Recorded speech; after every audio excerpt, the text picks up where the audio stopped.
தமிழ்நாடு சட்டமன்றத்துல திரு C Joseph Vijay அவர்கள் கர்நாடக அரசு காவிரி ஆற்றின் குறுக்கே மேகதாது அணைய கட்டவே கூடாதுங்க அப்படின்றத எதிர்த்து ஒரு தனி தீர்மானத்தை சட்டமன்றத்துல கொண்டு வந்தாரு. அந்த தீர்மானத்துக்கு அனைத்து கட்சிகளும் ஆதரவு தெரிவிச்சு அந்த தீர்மானம் ஒரு மனதா நிறைவேற்றப்பட்டிருக்கு. இந்த மாதிரி ஒரு தீர்மானம் தமிழ்நாடு சட்டமன்றத்துல கொண்டு வரப்படுறது இதுதான் முதல் முறையான்னு சொல்லி கேட்டீங்கன்னா, ஐயா ஓ பன்னீர்செல்வம் அவர்கள் தமிழ்நாட்டு முதலமைச்சராக இருந்தப்ப இதே தீர்மானம் கொண்டு வரப்பட்டிருக்கு. அந்த தீர்மானம் வெற்றி பெற்றிருக்கு.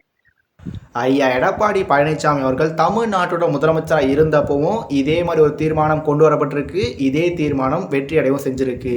அதே மாதிரி திரு முத்துவேல் கருணாநிதி ஸ்டாலின் அவர்கள் தமிழ்நாட்டோட முதலமைச்சராக இருந்தப்பவும் மேகதாது அணைக்கு எதிரான தீர்மானம் தமிழ்நாடு சட்டமன்றத்தில் கொண்டு வரப்பட்டிருக்கு. ஒரு மனதாக அந்த தீர்மானமும் நிறைவேற்றப்பட்டிருக்குன்னு சொல்லி தமிழ்நாடு சட்டமன்றத்தில் இதே மாதிரி தீர்மானங்கள் தொடர்ந்து கொண்டு வரப்படுறதும் தீர்மானங்கள் நிறைவேற்றப்படுறதும் தொடர்ந்து நடந்துட்டு வந்திருக்கு. அப்படி இருக்கிறதுனால திரு விஜய் அவர்கள் இப்போ தமிழ்நாடு முதலமைச்சராக இருக்கிறதுனால அவர் பங்குக்கு மேகதாது அணைக்கு எதிராக ஒரு தனி தீர்மானத்தை கொண்டு வந்திருக்காரு. அந்த தீர்மானத்துக்கு அனைத்து கட்சிகளும் ஆதரவு தெரிவிச்சிருக்காங்க. அந்த தீர்மானம் ஒரு மனதாக நிறைவேற்றப்பட்டிருக்கு. இந்த தனி தீர்மானம் ஒரு மனதாக நிறைவேறதன் மூலமாக கர்நாடக அரசு காவிரியின் குறுக்கே மேகதாது அணை கட்டுற முடிவிலிருந்து பின்வாங்கலாம்னு சொல்லி கேட்டிங்கன்னா கண்டிப்பாகவே பின்வாங்க போகிறதில்லை. ஏன்னா அது அவங்களோட பெட் ப்ராஜெக்ட். அதனால் காவிரியின் குறுக்கே கர்நாடக அரசு மேகதாது அணை கட்டாமல் இருக்கிறதுக்கு மத்திய அரசு என்ன மாதிரி நடவடிக்கைகள் எடுக்கணுமோ அந்த எல்லா நடவடிக்கைகளையும் மோடி தலைமையிலான மத்திய அரசு கண்டிப்பாக எடுக்கணும். ஆனால் மோடி தலைமையிலான மத்திய அரசாங்கமும் அதுக்கான நடவடிக்கை எடுப்பாங்கன்னு சொல்லி கேட்டால் அதுவுமே சந்தேகமான விஷயமா இருக்கிறதுனால கர்நாடக அரசு காவிரியில் அணை கட்டுவாங்களா கட்ட மாட்டாங்களா, அதுக்கு மத்திய அரசு தடை போடுவாங்களா போட மாட்டாங்கன்றதுலாம் ஒரு ஓரமாக இருக்கட்டும்.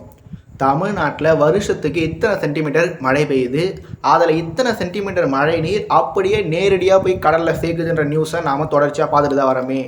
தமிழ்நாட்டில் பெய்கிற மழை நீரை சரியாக சேமித்து வச்சாலே காவிரியில் நீர் வந்தாலும் சரி நீர் வரலனாலும் சரி காவிரியின் குறுக்கே கர்நாடக அரசு இந்த அணை கட்டினாலும் சரி வேறு அணை கட்டினாலும் சரி எத்தனை அணைகளை கட்டினாலுமே சரி தமிழ்நாடு அரசு தமிழ்நாட்டில் பெய்கிற மழை நீரை சரியாக சேமித்தாலே காவிரி நீருன்ற ஒன்று தமிழ்நாட்டுக்கு தேவையே இல்லைன்றதையும் பல பேர் சொல்லி நம்ம கேட்டிருக்கோம். ஆனால் அதிமுக ஆட்சியில் மழை பெஞ்சிட்டே இருக்கும். சென்னை உள்ளிட்ட பல்வேறு மாவட்டங்கள் வெள்ளத்தில் மூழ்கும். ஆனால் கோடைக்கால வர சமயத்தில் அதே சென்னையில் தண்ணீர் தட்டுப்பாடு ஏற்படும். அதே மாதிரி தான் திமுக ஆட்சியில் இப்போ தாவேக ஆட்சியிலையும் வரலாறு காணாத மழை, வரலாறு காணாத வெள்ளம். ஆனால் மறுபடியும் தண்ணீர் பற்றாக்குறை அப்படின்ற மாதிரியே தாவேக அரசு செயல்பட போகிறாங்களா? இல்லை தாவேக அரசு ஆட்சிக்கு இப்போ தான் ஒரு மாதம் முழுசாக முடிஞ்சிருக்கு, அதனால் அவங்க இப்போ உடனே இந்த மாதிரி செயல்கள்லாம் செய்ய முடியுமான்னு சொல்லி கேட்டிங்கன்னா கண்டிப்பாக செய்ய முடியாது தான். ஆனால் அவங்க ஒரு வருஷமோ இல்லை 2 வருஷமோ கூட டைம் நல்லா எடுத்துக்கிட்டு என்ன மாதிரி செயல்கள்லாம் செய்யணும், எந்த ஏரிகளை தூர்வாரணும், எந்த குளங்களை தூர்வாரணும், எந்த நீர்வழி பாதைகள்லாம் தூர்வாருனா மழைநீரை கரெக்டாக சேமிக்க முடியும், கடலில் சேர்ந்து வீணாகிற மழைநீரை எப்படி சேமிக்கலாம் அப்படின்ற ஒரு திட்டத்தை தாவேக அரசு சிறப்பாக நிறைவேற்றினாங்கன்னா முன்னாடியே சொன்ன மாதிரி இப்போது நான் ஒரு முறை சொல்கிறேன், திரு விஜய் அவர்கள் உண்மையிலேயே பக்கா மாஸ் ஆகலாம். ஆனால் பக்கா மாஸ் ஆகணும்னு நினைக்கிற திரு விஜய் அவர்கள் தன்னை தானே பக்கா மாஸ்ன்னு ஆல்ரெடி அறிவிச்சுக்கிட்ட திரு விஜய் அவர்கள் தமிழ்நாடு சட்டமன்றத்தில் நடக்கிற எல்லா நிகழ்வுமே நேரடியாக ஒளிபரப்பு செய்யப்படுங்க. பார்த்தீங்களா, எங்கள் தளபதி ஆட்சிக்கு வந்த உடனே சட்டப்பேரவை நிகழ்வுகள் எல்லாமே நேரில் ஒளிபரப்பப்பட்டுடுச்சு, இதுதாங்க எங்கள் தளபதியோட சாதனை அப்படின்னு சொல்லி போன முறை தமிழக சட்டப்பேரவை கூட்டினப்ப தமிழக சட்டப்பேரவை நிகழ்வுகள் லைவாக டெலிகாஸ்ட் பண்ண உடனே தாவேக்காவை சேர்ந்தவங்க சோஷியல் மீடியாவிலும் சரி செய்தி ஊடகங்கள் முன்னாடியே சரி அமைச்சர்கள் சட்டமன்ற உறுப்பினர்கள்னு சொல்லி எல்லாருமே ஃபயர் விட்டாங்க அப்படியே கூஸ் பம்ப்ஸை கொடுக்குறவன மோமெண்ட்டை கொட்டி தீத்தாங்க. ஆனால் இப்போ மறுபடியும் தமிழ்நாடு சட்டமன்றம் கூடியிருக்கு. இப்போ என்ன பண்ணிட்டாங்க, லைவ் போயிட்டு இருக்கும்போது பச்சைக்குன்னு சொல்லி கரண்ட் ஒயரை கட் பண்ண மாதிரி லைவ் டெலிகாஸ்ட்டை கட் பண்ணிட்டாங்க. ஏன் கட் பண்ணாங்க? திரு விஜய் அவர்கள் சட்டமன்றத்தில் ரொம்ப ரொம்ப ரொம்ப சோம்பலாக இருக்காருங்க. அவர்கிட்ட எனர்ஜின்ற ஒன்று இல்லவே இல்லைங்க. அவர் ஏதோ வெறுப்பாக தாங்க சட்டமன்றத்துக்கு வராரு. உதாரணத்துக்கு சமுத்திரக்கனி அவரோட சாட்டை படத்தை காலையில் அடிக்கிற அந்த ஸ்கூல் பெல்லுக்கு வருத்தத்தோட போகிற மாணவர்கள் சாயங்காலம் அந்த ஸ்கூல் பெல் அடிக்கும்போது சந்தோஷமாக வெளியே போவாங்க அப்படின்னு சொல்லி ஒரு உதாரணம் சொல்லுவாங்க இல்லையா? அதே மாதிரி திரு விஜய் அவர்கள் தமிழ்நாடு சட்டமன்றத்துக்குள்ளே வரும்போது வருத்தமாக வருவார். அதுவே சாயங்காலம் தன்னோட நண்பா நண்பீஸ் தோழா தோழி தன்னோட திரைப்பட நண்பர்களை பார்க்கும்போது சும்மா அப்படியே ஃபயர் மோடுக்கு போய் பளிச்சின்னு ஆயிடுவார். எப்படி பளிச்சின்னு ஆயிடுவார், பச்சைக்கு பச்சைக்கு பச்சைக்குன்னு சொன்னார். அந்த மாதிரி பளிச்சின்னு சொல்லி தமிழ்நாடு முதலமைச்சர் அவர்கள் ஈவினிங் டைமில் புத்துணர்ச்சியோடு இருக்கார். ஆனால் சட்டமன்றத்துக்கு வந்தால் ரொம்ப ரொம்ப சோம்பலாக இருக்காருன்னு சொல்லி பல பேர் கலாச்சாங்க.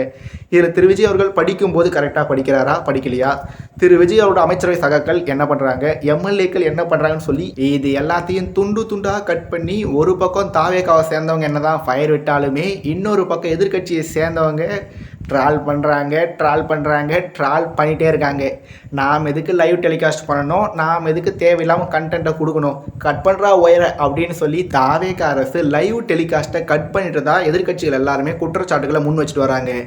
இங்கே என்னன்னா நாம் இந்த வீடியோக்காக ஜூன் 19 வெள்ளிக்கிழமை நைட் பேசிகிட்டு இருக்கோம். அநேகமாக இந்த வீடியோ ஞாயிற்றுக்கிழமை தான் அப்லோட் ஆகிறதுக்கு அதிக வாய்ப்புகள் இருக்குது. அப்படி இருக்கிறதுனால தமிழ்நாடு சட்டமன்ற கூட்டத்தொடரில் இன்னமும் நாட்கள் மீதம் இருக்குது. அப்படி நாட்கள் மீதம் இருக்கும்போது மீதம் இருக்க நிகழ்வுகள் நேரடியில் ஒளிபரப்பப்பட்டாலும் ஒளிபரப்பு செய்யப்படலாம்.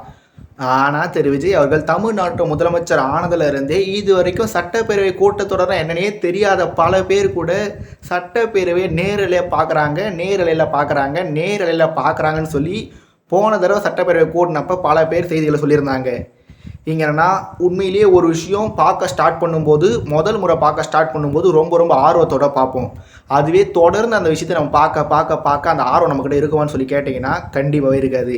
இதில் சட்டப்பேரவை கூட்டத்தொடர் 3 நாள் நடக்கும், மறுபடியும் 3 நாள் நடக்கும், ஒரு வாரம் நடக்கும். அந்த மாதிரி தொடர்ந்து நடந்துகிட்டே இருக்கும்போது எத்தனை பேர் அந்த என்டையர் கூட்டத்தொடரை முழுசாக பார்ப்பாங்க? இப்போ பேசிகிட்டு இருக்க நானுமே கூட கூட்டத்தொடரை முழுசாக பார்த்தேன்னு சொல்லி கேட்டிங்கன்னா கண்டிப்பாக பார்க்கல. முக்கியமான நிகழ்வுகள் அவர் என்ன பேசினார், இவர் என்ன பேசினார்னு சொல்லி முக்கியமான மோமெண்ட்ஸை பற்றி மட்டும் தெரிஞ்சுக்கிட்டு தான் நானுமே இந்த வீடியோக்காக பேசிகிட்டு இருக்கேன். அப்படி இருக்கிறதுனால மேபி போன சட்டப்பேரவை கூட்டத்தொடர் தொடங்கினா வேணும்னா ஒரு சிலர் முழுசாக பார்த்துருக்கலாம். ஆனால் இதன் பிறகு நீங்கள் என்ன தான் லைவில் போட்டாலுமே அந்த லைவை என்னை பொறுத்த வரைக்கும் யாருமே முழுசாக பார்க்க போகிறது இல்லை. மக்கள் சட்டப்பேரவை கூட்டத்தொடரை முழுசாக லைவில் பார்க்கல, அதெல்லாம் இங்கே பிரச்சனையே இல்லை. திரு விஜய் அவர்கள் தான் ஆட்சிக்கு வந்தால் சட்டப்பேரவை கூட்டத்தொடர் லைவில் டெலிகாஸ்ட் பண்ணப்படும் அப்படின்னு சொல்லி சொன்னார். முதல் கூட்டத்தொடரில் அதை செஞ்சார். அந்த பெருமையும் ரொம்ப ரொம்ப பயங்கரமாக பப்ளிசிட்டி ஸ்டண்ட்டாக கொண்டு போய் மக்கள்கிட்ட கொண்டு போய் சேர்த்தாரு. ஆனால் இப்போ முதல் கூட்டத்தொடரில் லைவாக கொண்டு போனார், 2வது கூட்டத்தொடர்லேயே லைவை கட் பண்ணிட்டார். இது கண்டிப்பாகவே திரு விஜய் அவரோட பெயருக்கு களங்கம் விளைவிக்கிற ஒரு செயல் தான். ஏன்னா திரு விஜய் அவர்கள் சினிமாவிலேருந்து அரசியலுக்கு வந்தார். சினிமாவில் திரு விஜய் அவர்கள் ஒரு வாட்டி முடிவு பண்ணிட்டா அவர் பேச்சை அவரே கேட்க மாட்டார். துப்பாக்கினா தோட்டாக இருக்கணும், கத்தினா ஷார்ப்பாக இருக்கணும், தெரினா தெனாவட்டாக இருக்கணும், மெர்சல்னா மிரட்டலாக இருக்கணும் அப்படின்னு சொல்லி திரு விஜய் அவர்கள் ஆடியோ லான்ச்சில் மாசு பக்கா மாசாக பேசுவார். ஆனால் திரு விஜய் அவர்கள் சட்டமன்றத்தில் வந்து மாசு பக்கா மாசாக பேசினாரா பேசலையான்றதை நாம் எப்படி தெரிஞ்சிக்க முடியும்? சட்டப்பேரவை கூட்டத்தொடர் லைவில் நடந்தால் அட்லீஸ்ட் லைவில் நடக்கலை, அங்கே நடக்கிற சம்பவங்களை நீங்கள் முழுசாக வெளியிட்டால் மட்டும்தான் எங்களுக்கு தெரிய வருமே. முன்னாடியே சொன்ன மாதிரி நீங்கள் முழுசாக வெளியிட்டாலும் சரி வெளியிடலனாலும் சரி, நீங்கள் நேரடியில் ஒளிபரப்பு செஞ்சாலும் சரி ஒளிபரப்பு செய்யலைனாலும் சரி, என்னை பொறுத்த வரைக்கும் யாருமே என்டையர் சட்டப்பேரவை கூட்டத்தொடரை முழுசாக பார்க்க போகிறதில்ல. அப்படி முழுசாக பார்த்தாலுமே ஒரு நாள் பார்ப்பாங்க, 2 நாள் பார்ப்பாங்க.